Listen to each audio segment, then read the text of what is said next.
Shabbat Shalom. Shabbat Shalom. How come you were all here last week? It sounds much better with the room is full. It's a great honor, and I'm really, thank you. It is an honor to have this microphone. It is an honor, and I am truly delighted to be able to introduce Rabbi Leon Morris, a leading voice in Jewish education and thought across denominations and continents. Rabbi Morris is the president of the Pardes Institute of Jewish Studies in Jerusalem, and notably the first alumnus to lead the institution, having studied there in the early 90s. Rabbi Morris, perhaps we passed each other in the streets in Jerusalem back then, I don't know, but he has had a remarkable career dedicated to Jewish learning and community building. Before making Aliyah with his wife and their 3 children in 2014, Rabbi Morris served as the rabbi of Temple Adas Israel in Sag Harbor, New York, and he was also the founding director of the Skirbel Center for Adult Jewish Learning at Temple Emmanuel in Manhattan. Ordained at Hebrew Union College in 1997, Rabbi Morris has taught at Orthodox, conservative, and Reform institutions, reflecting, I think, his commitment to Jewish pluralism and his ability to engage with diverse communities with respect and insight. His leadership has extended to roles at the Shalom Hartman Institute, Hebrew Union College, as you've heard, and even to India, where he began working with the Jewish community in 1990 through the Jewish organization that has my favorite name, The Joint. Rabbi Morris is also a thoughtful writer and editor. As you've heard, he was the one of the 3 editors, I believe 3, of the Mishkan HaNefesh, the Reform Movement's high holiday Machzor, which we use here. And he has written widely for both American and Israeli Jewish publications. Please join me in welcoming Rabbi Leon Morris. Baruch haba. Thank you. It's really wonderful to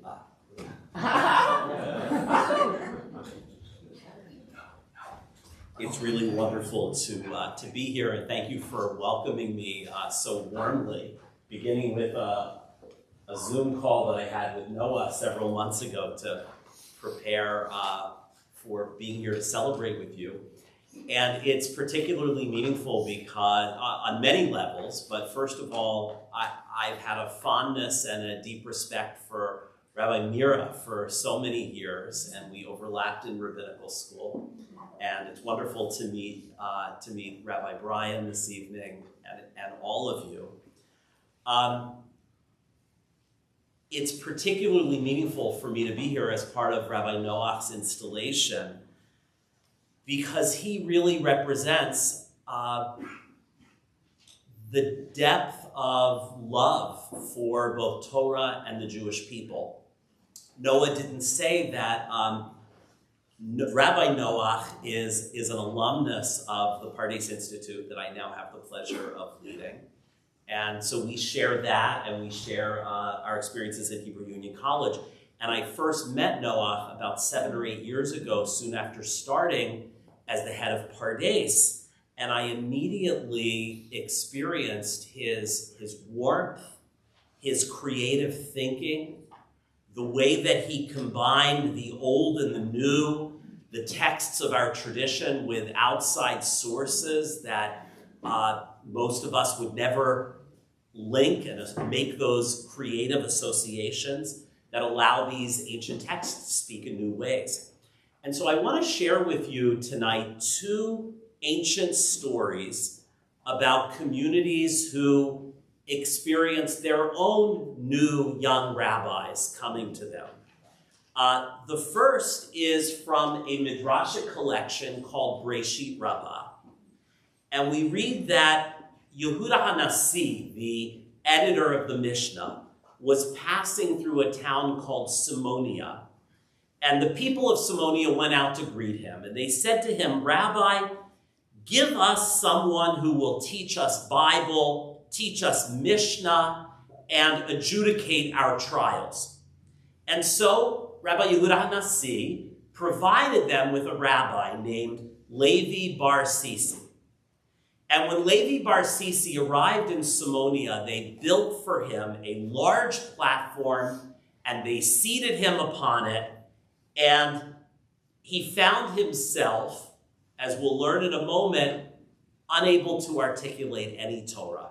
There he is up on this big platform in this majestic chair, and they ask him 3 questions. The first 2 questions are questions of halakha, and they have to do, they're somewhat obscure, but it's understood by them that a rabbi should be able to address these questions. They're halachic questions, Jewish legal questions, and they have to do with levirate marriage. What happens in a case where a man dies and then his wife marries the man's brother or is released from that? And he couldn't answer them. And then they said to themselves, well, okay, maybe he's not an expert in halakha, in Jewish law. Let's ask him something about Agadah. Let's ask him something about the expansive interpretive tradition. And so they asked him a question about Agadah, and again, he couldn't answer it. So when he saw his own distress, he realized there couldn't be any words that would come out of my mouth. He woke up early in the morning and he went to go see his teacher, the one who had appointed him to this position, Yehuda Hanassi. And Rabbi Yehuda Hanassi sees the expression on his face already from several feet away. And he says, what did the people of Simonia do to you? And Rabbi Levi said, please don't remind me of my distress. They asked me 3 questions and I wasn't able to answer them. And Rabbi Yehuda Hanassi said, well, tell me what the questions were that they asked you. And Rabbi Levi proceeded to tell his rabbi each of the questions they asked him. And he gave an impressive answer for each and every question. So, of course, Rabbi Yehuda Hanassi said, so what was the problem? They asked you these questions, and you couldn't answer them. But here, before me, you're able to answer each one of them in the most profound, articulate way. And he says, well, this is what happened. They prepared a great platform for me and a majestic seat, and they sat me in it, and I became overwhelmed, and I was unable to articulate matters of Torah. Now, this rich story provides great advice for a community that's welcoming a new rabbi. The trouble seems to have started when the community built Rabbi Levi a big platform and seated him upon it. And I think you already know that in Rabbi Noach, you have a rabbi who prefers to meet you where you are. He has found ways to combine chidush, original creative ways of thinking, with accessibility. His rabbinate is one of modesty, and he recognizes that the expertise he brings as a rabbi, expertise which is significant, is best situated alongside the expertise that all of you bring, and the expertise you bring both from your own Jewish experiences and from your own fields and disciplines. And that informs his vision for adult study. Rabbi Noach's style is not to be situated on a high stage above you, but rather for all of you, led by him, to lift up this community together. His knowledge, like Rabbi Levi's, shines through in relationships that are built on the foundation of equality and mutuality. Rabbi Noach is extremely learned and someone who is truly open to learning from everyone. In this story, Rabbi Levi experiences a division between his head and his heart. He knows so much, he has so much knowledge in his head, but in that scary moment in which he's seated on this high stage, on this big bima, his heart takes over, and his emotions prevent him from sharing the vast Torah knowledge that he has. You have in Rabbi Noach a great rabbi who combines heart and head, who integrates them into ways that he teaches and the ways he pastors to congregants. I want to share with you a second story. This story is from Leviticus Rabbah. And Rabbi Elazar Chisma went to a certain city, and they said to him, Rabbi, do you know how to lead the public recitation of the Shema? And he said, no, actually I don't. And then they said, Rabbi, do you know how to lead HaTfilah? Do you know how to read the prayer, the Amidah? And he said, no. And they said to him, do you call yourself a rabbi without basis? And he became embarrassed, and he went to Rabbi Akiva with a pale face. Rabbi Akiva asked him, why do you have a pale face? And he told Rabbi Akiva what had happened. Rabbi Akiva asked, does the rabbi want to learn? And he answered yes. And after he learned, he returned to that original city, and they asked him, does the rabbi know how to lead the recitation of the Shema? And he said yes. He answered them and he led them. And then they said, does the rabbi know how to lead the Amidah? And he said yes, and he led them. And they responded, Rabbi Elazar can now speak. Rabbi Noach is extremely learned. He already knows more than the Shema and more than the Amidah. But this story reminds us that all of us, rabbis and non-rabbis, are all learning and growing. This story says to a community, allow your rabbi to grow with you. One of my favorite 20th century thinkers, Franz Rosenzweig, talked about how all of us in modern life are alienated from Judaism. And we're all somewhere on the periphery of this giant circle making our way to the center.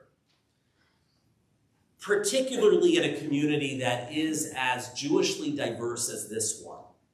The differences in what each of you knows and brings to this community is a source of strength.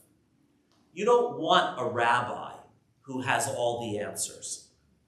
And I think the methodology of Jewish learning missing from this story is one that represents Rabbi Noach in the best way, chavruta, a partnership, a study partner who you sit across the table from at the same level, and that chavruta, that study partner, challenges you, asks very difficult questions, and together you grapple with what is being said and what this means in our own time.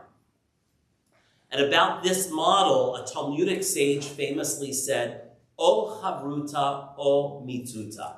Either give me a study partner or give me death. Rabbi Noach will bring so much life to this congregation alongside his beloved wife, Katie. Building on the rabbinate of bright and talented colleagues who preceded him, he will be your chavruta, your study partner. He'll search for the answers to the big questions we all have, and he'll do that search together with you. He will resist being the sage on the stage, and instead will engage your hearts and your minds by standing together with you. We're so proud of the rabbinical leadership that Rabbi Noach exemplifies. We're so proud to have our Beit Midrash, our house of study in Jerusalem, be his Beit Midrash. And we're so happy for this sacred community, which has welcomed him and Katie and will be shaped by his rabbinate. And so I'm so deeply honored in wishing you, Rabbi Noach, chazak ve'ematz, courage and strength for many weeks and months and years ahead. Mazal tov.